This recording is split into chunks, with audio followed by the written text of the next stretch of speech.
अस्सलाम वालेकुम दोस्तों। आज मैं आप सबके लिए B1 B2 वीज़े की इंफॉर्मेशन लेकर आया हूँ, जो कि अमेरिका का 5 साल का मल्टीपल वीज़ा है। बेसिकली B1 इसमें कैटेगरी है जो कि बिज़नेस को रिप्रेजेंट करती है, और B2 कैटेगरी टूरिस्ट वीज़ा को रिप्रेजेंट करती है। तो इसमें बिज़नेस वीज़े की जो कैटेगरी है B1, इसका मतलब ये नहीं कि आप यहाँ पे आके इस वीज़े पर जॉब कर सकें या को प्रॉपर वे से बिज़नेस कर सकें। ये B1 कैटेगरी जो है, ये उस कैटेगरी को ज़ाहिर करती है जिसमें आप किसी एक जगह से दूसरी जगह अपने बिजनेस के लिए किसी मीटिंग के लिए जाते हैं।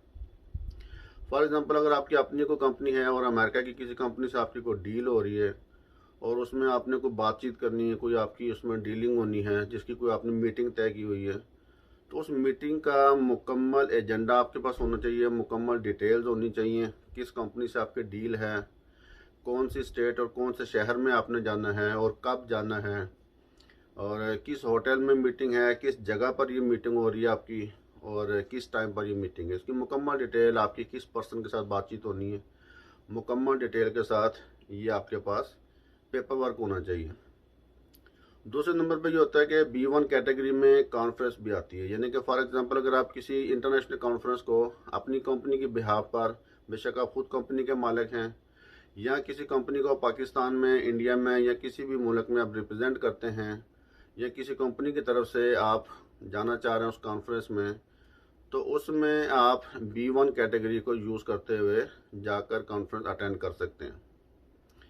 दूसरे नंबर पर जिसमें कैटेगरी आती है B2 कैटेगरी, वो टूरिस्ट वीज़े के लिए। तो टूरिस्ट वीज़े में इस तरह से है कि अगर आप विज़िट के लिए जाना चाह रहे हैं, बेशक आपका यहाँ कोई जानने वाला नहीं है, कोई रिश्तेदार नहीं है, कोई दोस्त नहीं है, तो फिर भी आप B2 कैटेगरी की वजह से यहाँ विज़िट कर सकते हैं। दूसरे नंबर पर यह कि अगर कोई शख्स मेडिकल के लिए आना चाहता है, फॉर एग्जांपल कोई ऐसा मेडिकल ट्रीटमेंट जो उसकी अपने होम कंट्री में अवेलेबल नहीं है और वहाँ के डॉक्टर्स उसको लिख कर दे देते हैं कि इसके लिए आपको अमेरिका जाना चाहिए, तो उसके मुकम्मल जो डिटेल्स आपके पास होने चाहिए, पेपर वर्क होना चाहिए, डॉक्टर की रिकमेंडेशन होनी चाहिए आपके पास। फिर आपने उसी बेस के ऊपर अमेरिका में जिस हॉस्पिटल में अपनी बातचीत की है, वहाँ पर आपके डॉक्यूमेंट्स जो हैं सबमिट हुए हैं और उनसे जो आपके पास डॉक्यूमेंट आए हैं, ये मुकम्मल डिटेल आपके पास मौजूद होनी चाहिए। तो ऐसे सिलसिले में आप मेडिकल बेस के ऊपर या मेडिकल वीज़े पर भी अमेरिका में आ सकते हैं। ये B2 कैटेगरी में आता है, जो कि टूरिस्ट कैटेगरी में है। दूसरे नंबर पर यह है कि अगर फॉर एग्जांपल आपके अमेरिका में रिश्तेदार हैं, दोस्त हैं या कोई जानने वाला है जिसको आप विज़िट करना चाह रहे हो, जहाँ पे आप आना चाह रहे हो, उस सिलसिले में भी ये B2 कैटेगरी यूज़ होती है। तो इसलिए अमेरिका ने B1 और B2 कैटेगरीज, इन दोनों को इकट्ठा करके, कंबाइन करके एक ही कैटेगरी बना दी है। तो जब आप वीज़ा अप्लाई करेंगे, बेशक आप मेडिकल के लिए अप्लाई करें, बेशक बिजनेस की जो मीटिंग्स हैं उनके लिए अप्लाई करें, कॉन्फ्रेंस को अटेंड करने के लिए अप्लाई करें, या आप किसी लेक्चर को देने के लिए आ रहे हैं। फॉर एग्जांपल, अगर कोई शख्स पाकिस्तान, इंडिया वगैरह में कोई यूनिवर्सिटी का लेक्चरार है और किसी इंटरनेशनल कॉन्फ्रेंस में उसने लेक्चर देने के लिए जाना है, तो ये भी बिजनेस कैटेगरी में आएगा B1 में। तो ये आप B1 B2 कैटेगरी अप्लाई कर सकते हैं। तो पाकिस्तान से नॉर्मली ये वीज़ा 5 साल का लगता है, मल्टीपल वीज़ा। इंडिया से ये नॉर्मली 10 साल तक लग जाता है। तो बेसिकली होगा तो ये 5 से 10 साल का वीज़ा, लेकिन इसमें होगा क्या कि आप एक वक्त में मैक्सिमम 6 मंथ तक ही स्टे कर सकोगे। फॉर एग्जांपल, अगर आप अमेरिका में आ जाते हो B1 B2 वीज़े के ऊपर, आपको 6 माह बाद वापस भी जाना होगा, यानी कि 6 माह के अंदर अंदर अगर आपने लाजमी वापस जाना है, और उसके बाद दोबारा जब मर्जी आप आना चाहो, वीज़ा एक्सपायर होने से पहले दोबारा से अमेरिका विज़िट कर सकते हैं। आपको दोबारा से वीज़ा लेने की ज़रूरत नहीं, चाहे आप अगले दिन आ जाएं, चाहे महीने बाद आ जाएं, साल बाद आ जाएं। तो 5 साल तक या 10 साल तक जो आपके पास टाइम है, उस टाइम पीरियड में आप जितनी मर्जी बार चाहें बार बार आ जा सकते हैं। ज़रूरी नहीं कि आप 6 महीने पूरा स्टे करें, आप 1 हफ़्ता स्टे करें, 2 हफ़्ता स्टे करें, महीना, 2 महीना, मैक्सिमम आप 6 मंथ स्टे करेंगे। दूसरे नंबर पर ये, जब आप वापस जाएंगे, वापस जाने के बाद फिर आपकी मर्जी है कि वहाँ कितना रुकते हैं और कितना अरसे बाद आते हैं, लेकिन आपने उसी टाइम पीरियड में आना है जब तक कि आपका वीज़ा वैलिड होता है। एक और ख़ास बात इस वीज़े की ये है कि आपको इस पर जॉब बिल्कुल अलाउ नहीं है। ये ना सोचेगा कि आप इस पर आके जॉब कर सकते हैं, बल्कि अक्सर लोग ऐसे भी होते हैं जो वीज़ा लगवाने के साथ साथ या वीज़ा लगवाने के फ़ौरन बाद अपने दोस्तों से, रिश्तेदारों से वो बातचीत करते हैं। जैसे फॉर एग्जांपल व्हाट्सएप पे बात कर ली, मैसेंजर पे बात कर ली, ईमेल पे बात कर ली, वो डेटा उनका साथ साथ मोबाइल में सेव होता रहता है। और उनसे जॉब्स के हवाले के सिलसिले में बातचीत करते हैं कि जी अगर मैं वहाँ आता हूँ तो मैं कौन सी जॉब कर सकता हूँ, कितने में कर सकता हूँ। तो ऐसी कोई डिटेल जो है ना वो आपके मोबाइल में नहीं होनी चाहिए, क्योंकि जब आप एयरपोर्ट पर आते हैं तो वीज़ा ऑफिसर आपसे आपका मोबाइल ले सकता है और वही सारी डिटेल चेक करते हैं। कि फॉर एग्जांपल अगर ये साबित हो जाता है कि आप यहाँ आके जॉब की सर्चिंग करने लगे हो या जॉब तलाश करना चाह रहे हो या किसी भी सिलसिले में आपने किसी भी जॉब के लिए किसी से बात की हुई है जिसकी रिकॉर्डिंग या जिसकी चैटिंग का प्रूफ उनको मिल गया है, तो वो आपका वीज़ा या एयरपोर्ट से डिक्लाइन करके आपको डिपोर्ट कर देंगे। तो इस बात का आपने ख़ास ख्याल रखना है। तो जब आपने अमेरिका आना है तो आपने अपना पूरा टूर प्लान करके आना है। अब ये तो आपको पता है कि आपका वीज़ा 5 से 10 साल का है, लेकिन ये भी आपको पता है कि क्योंकि आप एक वक्त में 6 महीने से ज़्यादा स्टे नहीं कर सकते, तो आपका जितना भी इरादा है यहाँ पे स्टे करने का उसका आपने प्लान बनाना है, उसका पूरा पेपर वर्क करना है। और आपने सबसे पहले तो एक रिटर्न टिकट ले लेनी है। और अगर आपने डायरेक्टली आना है किसी कज़न के पास, दोस्त के पास, जहाँ पे आपके पास रिहाइश मौजूद है, रिहाइश का बंदोबस्त हो चुका है आपका, तो फिर तो आपको होटल बुकिंग की टेंशन नहीं है। लेकिन अगर आपके पास रिहाइश नहीं है या आपके पास अमेरिका में कोई जानने वाला बंदा नहीं है, कोई रिश्तेदार नहीं है जिसके पास आप रह सकें, ठहर सकें, तो ऐसी सूरत में आपको होटल बुकिंग करवानी है और वो ज़रूरी है। अब इसमें ये ज़रूरी नहीं कि आप पेड होटल बुकिंग करवाएं, होटल बुकिंग फ्री में भी हो जाती है जो कि बिल्कुल जेन्युइन होती है। इसके लिए मैं आपको एक वेबसाइट बता देता हूँ जो कि मैं खुद भी बड़ी दफ़ा यूज़ करता हूँ। उसका नाम है booking.com। बहुत बेस्ट और ज़बरदस्त वेबसाइट है, लेकिन मैं आपको ये नहीं कह रहा हूँ कि आप इसी वेबसाइट पर जाएं, ना ही मैं इनकी कोई आपके साथ एडवर्टाइजमेंट कर रहा हूँ। मुझे ज़ाती तौर पर ये पसंद है क्योंकि मैं यूज़ करता हूँ। दूसरे नंबर पे hotels.com वेबसाइट है, आप वो भी यूज़ कर सकते हो। इसी तरह की और भी काफ़ी हैं। तो आप ये है कि होटल बुकिंग आप करें, उसमें से आपने सिलेक्ट करना है फ्री होटल बुकिंग वाली ऑप्शन, यानी कि जिसमें आपको शुरू में क्रेडिट कार्ड की इन्फॉर्मेशन देनी ना पड़े। और ऐसी बुकिंग करें जब आपको अंदाज़ा होता है कि आपका वीज़े में क्या प्रोसेसिंग टाइम लगेगा।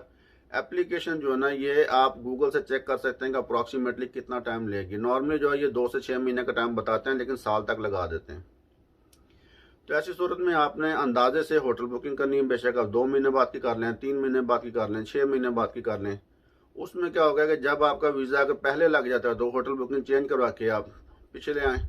अगर आपका वीज़ा फ़र्ज़ करें लेट हो रहा है तो आप होटल बुकिंग के टाइम के करीब आने पर आप होटल में रिक्वेस्ट करके बाय ईमेल आप या उनकी वेबसाइट पर जाकर डायरेक्टली भी अपनी बुकिंग को चेंज कर सकते हैं और ये फ्री ऑफ कॉस्ट होता है। इसमें कोई एक्स्ट्रा चार्जेस आपके नहीं लगते अगर आप बुकिंग की डेट के 2 दिन पहले ये काम कर लें। अगर आप लेट करेंगे तो फिर आपको वो उसके चार्जेस डाल देते हैं, फिर ये फ्री में नहीं होगा। तो कम से कम आपने बुकिंग स्टार्ट होने से 2 दिन पहले इसको रीस्केड्यूल कर लेना है। दूसरे नंबर पे यह चीज़ है कि जब आपने अमेरिका आना है, आने के साथ आपने पहले कहाँ रहना है, फिर आपने कहाँ जाना है, फिर कौन कौन से काम करने हैं, कौन कौन सी स्टेट में जाना है, कौन कौन से शहरों में जाना है, कौन कौन सी जगह पर विज़िट करना है, कौन कौन से रिश्तेदारों को, दोस्तों को विज़िट करना है। और ये सारा प्लान आपने इन राइटिंग आपने इनको देना है। और फिर एंड तक जब तक आपकी वापसी की डेट नहीं होती, आपकी टिकट की वापसी की डेट नहीं आती, उस वक्त तक का प्लान आपने ये रिटर्न में उनको देना है। ऐसी सूरत में क्या होता है कि आपका टूर जो है वो 100% जेन्युइन नज़र आता है कि आप एक रियल विज़िट के लिए आ रहे हैं और इस काम के लिए आ रहे हैं। दूसरे नंबर पे इस वीज़े की जो सबसे ख़ास चीज़ है वो ये है कि आपने इस बात का प्रूफ देना है कि आपके जनाब वापस आपने लाजमी जाना है। फॉर एग्ज़ाम्पल अगर आप अमेरिका आ गए हो, आप ये उनको प्रूव नहीं कर पाते हो कि आप अमेरिका आके वापस जाओगे, तो भी वीज़ा लगने का चांस बहुत कम होता है।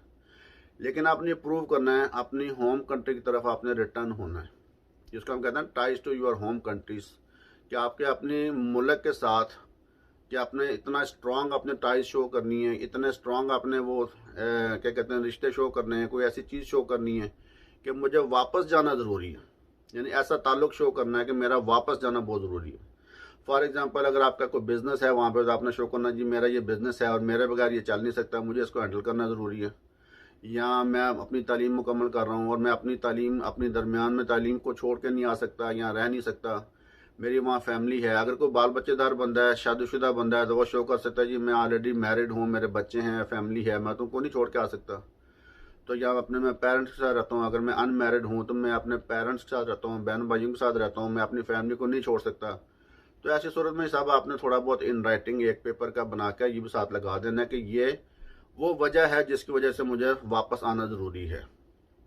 अगर आप ये प्रूफ कर देते हैं एम्बेसी में कि जनाब मैं अमेरिका में आकर वापस जाऊंगा, तो आपका वीज़ा लगने का चांस आलमोस्ट बहुत ज़्यादा बढ़ जाता है। और सबसे ख़ास चीज़ इसमें ये होगी कि आपने ये प्रूफ देना है कि मेरे पास इसके पैसे मौजूद हैं इतने, यानी कि फाइनेंशियली आप इतने स्ट्रांग हों कि आप अपने टूर को खुद से फाइनेंस कर सकें। अगर आपका टूर कंपनी बेस है तो फिर कंपनी फाइनेंस करेगी। जैसे किसी कंपनी की तरफ को आप कंपनी की तरफ से आप अमेरिका आ रहे हैं, जिसको यानी कि किसी मीटिंग को रिप्रेजेंट करने के लिए, तो ऐसी सूरत में तो कंपनी आपको स्पॉन्सर दे सकती है और कंपनी के वीज़े पे आप अमेरिका आ जाएंगे। तो दूसरे नंबर पर यह कि अगर आप सेल्फ फाइनेंसिंग कर रहे हैं, अपने ज़ाती यानी कि पैसों के साथ अमेरिका आना चाह रहे हैं और ख़ुद से यानी कि टूर अपना अरेंज करना है, तो फिर आपने ये प्रूफ देना है कि मेरे पास इतने फंड्स मौजूद हैं कि मैं अमेरिका विज़िट करके भी पाकिस्तान या इंडिया या जिस मुल्क से मेरा ताल्लुक़ है वहाँ वापस जाऊँगा तो मुझे कोई फाइनेंशियल प्रॉब्लम्स नहीं आएंगी। तो ऐसी सूरत में ये होता है कि फिर आपको वीज़ा लगने का चांस बहुत बढ़ जाता है और वीज़ा लग भी जाता है। तो बहरहाल ये थी मेरी तरफ से एक छोटी सी कोशिश कि मैं आपको इसके बारे में कुछ मालूमात फ़राहम करूँ। तो उम्मीद करता हूँ कि आपको मेरी ये वीडियो अच्छी लगी होगी, और अगर आपको मेरी वीडियो पसंद आया तो प्लीज़ इस वीडियो को लाइक, शेयर और फॉलो ज़रूर कीजिएगा। और इंशाल्लाह ताला नेक्स्ट वीडियो में मैं आपको एक कन्फर्म तरीका भी बताऊंगा, जिसका थोड़ा लेंथी प्रोसेस तो है उसमें, लेकिन वो कन्फर्म तरीका है। उसमें तो वीज़ा लगने के चांस आलमोस्ट 100% होते हैं। तो वेट कीजिएगा मेरी नेक्स्ट वीडियो का, और उसको आपने लाजमी देखना है। उसमें मैं US वीज़े के लिए बात कर रहा हूँ कि B1 B2 कैटेगरी का ही वीज़ा होगा, लेकिन उसमें वीज़ा लगने का चांस आलमोस्ट 100% होगा। बहुत शुक्रिया। अल्लाह हाफिज़।